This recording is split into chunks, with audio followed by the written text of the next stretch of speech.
How to scale your Facebook ads from 4 figures per month to 5 figures per month and beyond.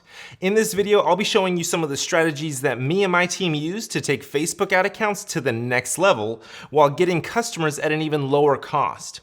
Even if you're currently getting an incredible return on ad spend, you need to keep watching this video until the very end because I may just mention that one little strategy that you haven't tried yet, which really helps you put more cash in your pocket. Lastly, I recommend you watching this video at 1.5x or 2x speeds, then slowing down on the parts that require your close attention. All right, so now let's go ahead and jump into the good stuff.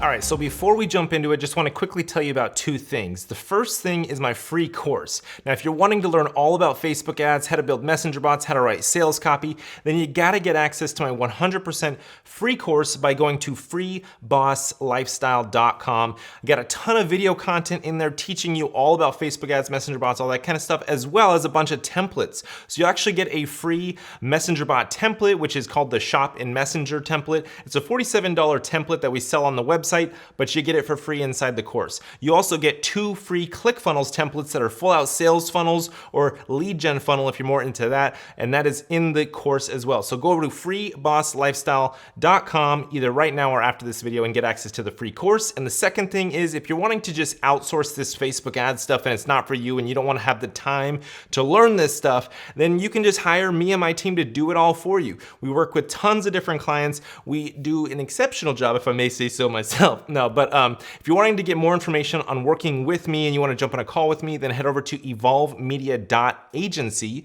In the nav bar at the top, you'll see marketing services. Click on that, click on done for you services. You'll see a calendar. You can learn more about us and you can book a call with me. We can talk about your business on the phone and we can figure out what strategies we need to implement in order to get you to the next level and increasing your profitability and your revenue and all that kind of stuff. So now let's go ahead and jump into the presentation that I have prepared for you, teaching you the strategies that me and my team are using to bring clients from here to here with ad spend and customers and revenue and all that kind of stuff. All right, so the first thing that I like to start with when running ads is the targeting and building out my audiences. Now, if you are starting with zero data, which seems a little bit weird if you're trying to go from 4 figures to 5 figures per month and you're starting with zero data, but I threw it in here just in case, right? If you have no data and you're starting to run ads, then I would recommend that you start broad and you target audiences that are more wider, like larger age ranges, and target both genders and large interest audiences. Keep that audience size between 1.5 to 2 million people. Again, if you have a high ad spend, right? If you got like, multiple $1,000s a month that you're spending, then keep your audiences large until you get enough data in your custom audiences. Then you can create lookalikes of your custom audiences. And when I say custom audiences, I mean people that have engaged with your page or visited your website or added to cart or initiated checkout or even purchased. You want to build those custom audiences so that you can then create lookalikes. And then once you have lookalikes, then, which leads me into the next point, is once you have data, then you can start to create larger lookalikes and pair them with demographics and interests. Now, it looks like I skipped a little part here, which is talking about campaign budget optimization. So back in the day, this was not around, but now you can actually put your budget on the campaign level and then you put multiple ad sets inside there and Facebook is gonna determine which ad set to actually go with and which one to put more money behind. So we personally, me and my team, always do CBO or campaign budget optimization. It works a lot better to get those conversions and overall see better performance. So I recommend that to you. Don't put the budget on the ad set level. Now, some of the campaign objectives that we go with are conversions, traffic, and video views. I'm gonna talk more about that in depth later in this video. But those are the campaign objectives that we go with. And then you wanna make sure with your conversion campaigns that the conversion events are high in the funnel. So this means like landing page view or added to cart. Don't optimize for a purchase right off the bat because your pixel has no idea what a purchase is because the pixel has no data, right? So starting with conversion events that are gonna give the pixel more data to optimize on. So obviously landing page view is gonna give a lot of conversions, especially if you're spending, let's say $100 a day on that one campaign or that one ad set.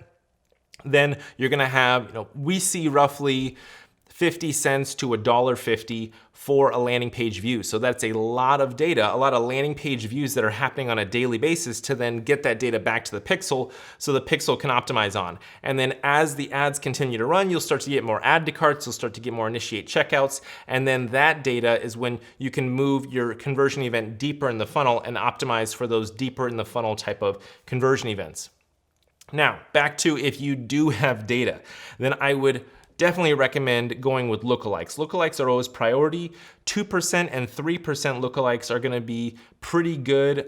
If you have a high spend, you want to, when you're creating the lookalike, just move the little slider to the right to actually do a 2% or a 3%. And then what I recommend is looking at your data in the breakdowns, figuring out what demographics, age, gender, things like that are responding best with your ads and which demos are actually converting into add to carts and purchases, right? Set up your custom columns, look at the add to carts, go to the breakdown, the little drop down breakdown, and then click on age. And then you'll see the age ranges that are giving you the most add to carts. Then you go back to your lookalikes and you put in those age ranges and you scale into those age ranges. I mean, why spend money on targeting people that are 20 to 30 when they are clearly not resonating with your ads, they're not adding to cart, they're not purchasing.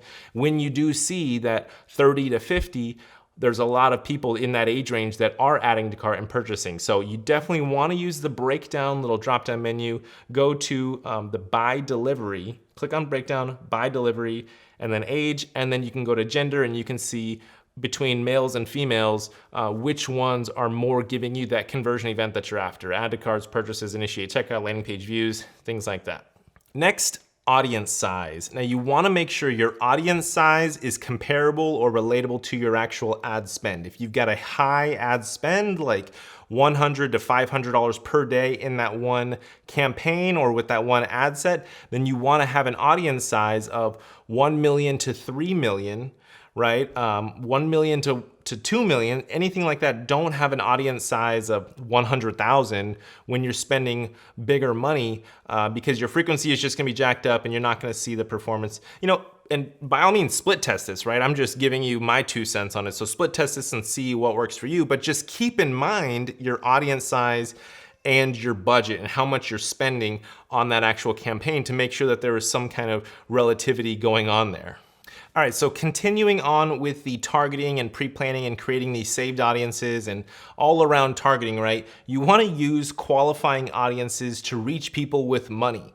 So what I mean by this is like when you're in the interests area of your ad set, you wanna use audiences that don't have like widely followed people, right? So like Mercedes, Lamborghini, Ferrari are gonna be like, people that are dreamers are gonna be following those brands. They're not necessarily buyers. So yes, if somebody likes Mercedes, chances are they're a customer of Mercedes, but a lot of people are dreamers, so I wouldn't use Mercedes, bottom line. So using brands like Costco, Whole Foods, Volvo, Pier 1 Imports, West Elm, these are brands that I would think they don't have a lot of dreamers. A lot of people aren't following Costco or they don't visit Costco. Facebook gets their audiences not just from followers and likes and looking at the copy and stuff like that. They get it from your location when you're logged into Facebook, or if you're not logged into Facebook and they're just tracking your location, they can see that you went into Costco, or they can look at your credit card because they're sharing data and information with Cambridge Analytica and stuff like that. So they're actually getting your credit card transactions and they're putting you into audiences based on what you buy. So they're looking at that. So a lot of people aren't gonna follow Costco or be interested in Costco or visit Costco if they're not customers of Costco. Now, another thing to know about Costco is that they have a lot of customers with disposable income. People that make over $100,000 a year shop at Costco. They have bigger households, they have houses, they have higher end cars. So Costco, for me, is definitely one of those qualifying audiences. Also, Williams Sonoma is a very high-end brand. Man, to buy a pot there, you're looking at like $150 or something just for one pan. So people with money are shopping at Williams Sonoma, but a lot of people aren't just following or looking at Williams Sonoma just for fun because they're a dreamer, right? So keeping that in mind. So when you have those boxes of like, and must also include, put these brands, maybe put all of them in one box. That way you have all the qualifying done. So if they follow Crate and Barrel, or they're into Crate and Barrel, or they've talked about Crate and Barrel, or tagged Crate and Barrel, you know, whatever, visited or shopped at Crate and Barrel, you know that they've got some money, some disposable income. So keep that in mind. Facebook feeds only, okay? So when I'm targeting cold audience, I like to keep my placements simple, and I like to do Facebook feeds only. So choose one placement for your campaign and go all in on that. So if you're wanting to do the stories, don't put like one ad set targeting stories, and then inside that same campaign, you're doing one ad set targeting Instagram, and then one ad set targeting Facebook feeds. I wouldn't recommend that unless you're specifically trying to do a split test between the placements. I would recommend though, one campaign has all Facebook feeds in there, or all Instagram feeds, and keep it very simple, because you're testing, you're split testing, and you're wanting to eliminate the variables. So you want to figure out which one is going to be the best feed for you, especially with cold traffic. With retargeting, I like to do a lot of different placements, and I like to just do auto, you know, where Facebook just kind of picks all the placements or whatever. Or sometimes I'll just do Facebook feed and Instagram feed for retargeting, because I want to hit them in multiple places and follow up with them and stuff like that. So another thing to split test is the expanded targeting. Now I've seen some pretty good results with this. We've actually split tested it very recently, and the expanded targeting actually worked to get us a lot more customers. Back in the day when Facebook had this, I tested with it, it didn't work out so well, but now they kind of brought it back, and it's working pretty well. So I would recommend testing around with the expanded targeting, especially when you start to bump up your ad spend and you're spending $300 a day on one campaign. You want to have that expanded targeting to scale into as your audiences start to get exhausted and things like that. You also want to split test with your campaign objectives. So sometimes I will create a saved audience, right? Lookalikes plus gender plus age plus interest with my qualifying interest-based audiences. I'll save that as an audience, and then I'll launch a traffic campaign and a conversions campaign with the same targeting, and I'll split test to see which one's gonna do better.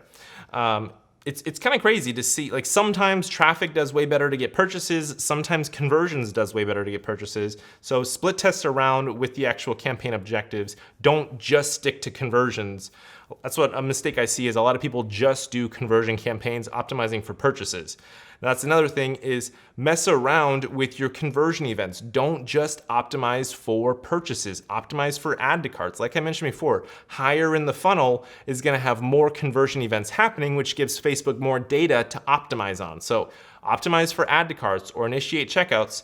I think, I forgot where exactly I mentioned it, but you wanna have at least 50 conversion events per week in order to give that pixel enough data to actually optimize on. So if you're getting at least 50 add to carts in that campaign, then do add to carts. If you're getting 5 purchases per week, then you probably should do add to carts or something higher up in the funnel that's gonna give it more data to actually optimize on. And then have backup ad accounts. Man, Facebook seems like this happens way more than I would it rather happen. Facebook will just shut down your ad account. Out of the blue, you'll just go into Facebook and then, oh my gosh, my ads are shut off and my ad account is deactivated and this is the worst day of my life.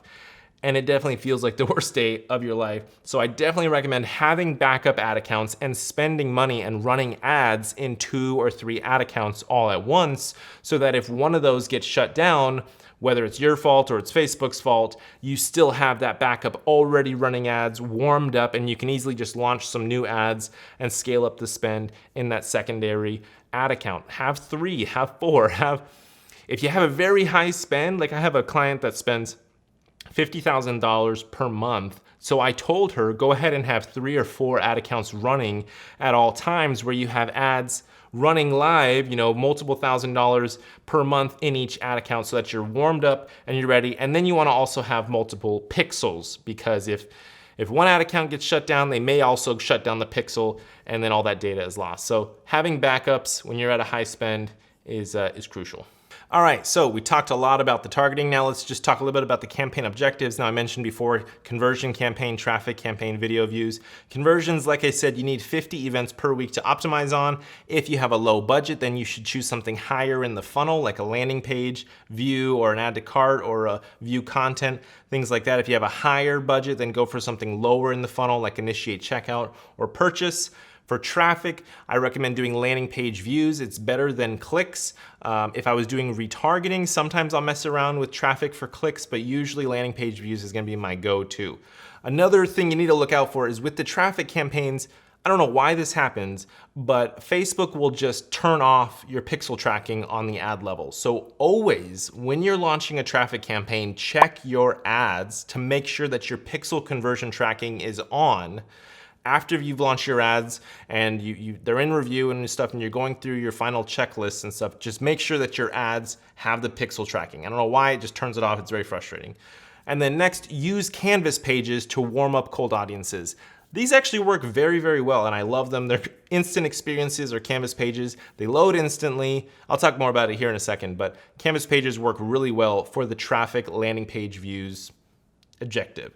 Next, video views. So this is gonna give you the lowest cost CPM. If you don't know what CPM is, cost per 1,000 impressions. So it's gonna give you the best cost to reach people, and it's like brand awareness. You know, you're gonna reach a ton of people, you're getting your brand out there, target cold traffic, and then retarget everybody who watched a certain percentage of the video. If you wanna go after 25% or 15 seconds or 95%, you can do that. It's mostly to kind of warm up those custom audiences. You're not gonna see that many clicks on that, so you gotta have a sizable budget to then know that you're gonna retarget the crap out of them on the back end. All right, and lastly, we're gonna talk about building out and preparing the actual ads. So ad variety is key. I like to have as many as I possibly can, but basically having 25 to 35 is gonna be your go-to number. The more ads, the better situation you are, right? For split testing in retargeting, and just to give you a little 2 cents, I like to have about 60%, 70% of my budget put to retargeting and then 30 to 40% of my budget put to cold traffic. So when you're retargeting, you're getting those frequency counts really high and you wanna have multiple ads to account for that. You don't want them seeing the same ads or the same, creative, the same video over and over and over. It gets boring and they get more frustrated than you probably want them to. So you wanna have a bunch of different ads, use square videos, multiple square images, carousel ads, use a variety of the different ads, use Canvas pages. Inside those Canvas pages, they're really great because the videos become clickable. So if you're linking to a Canvas page, the video in the ad is actually clickable, and then the video auto plays with sound inside the Canvas page. They load super fast. You have like a sticky button that you can put at the very bottom of the page, so when they're scrolling through it, there's always a call to action button down there at the bottom. And then once you reach the very bottom of the page, you can then swipe up and it will go ahead and link you over to wherever your Canvas page buttons are linking to. If you swipe up, you can make it link to that same link, so it's pretty cool. And then also you can retarget everybody who opened your Canvas page. So we like to use it a lot for top of funnel and then warming them up with the Canvas page, and then the Canvas page usually will link to an Amazon product page or to a website or things like that. So definitely test around with Canvas pages in your retargeting strategy. And that is everything. I know this is a long video and I covered a lot of information, so I hope this was helpful for you. If it was, click that thumbs up button, leave a like below and a comment below if you have any questions for me. Again, I just wanted to remind you about the free course. If you want to get access to the free course learning Facebook ads, messenger bots, and templates and all that kind of stuff, head over to freebosslifestyle.com. And then if you're interested in working with me and my team, and you just want to outsource this Facebook ad work, messenger bot work, email marketing stuff, content creation, all that kind of stuff, then I'd love to chat with you. Book a call with me by going to evolvemedia.agency.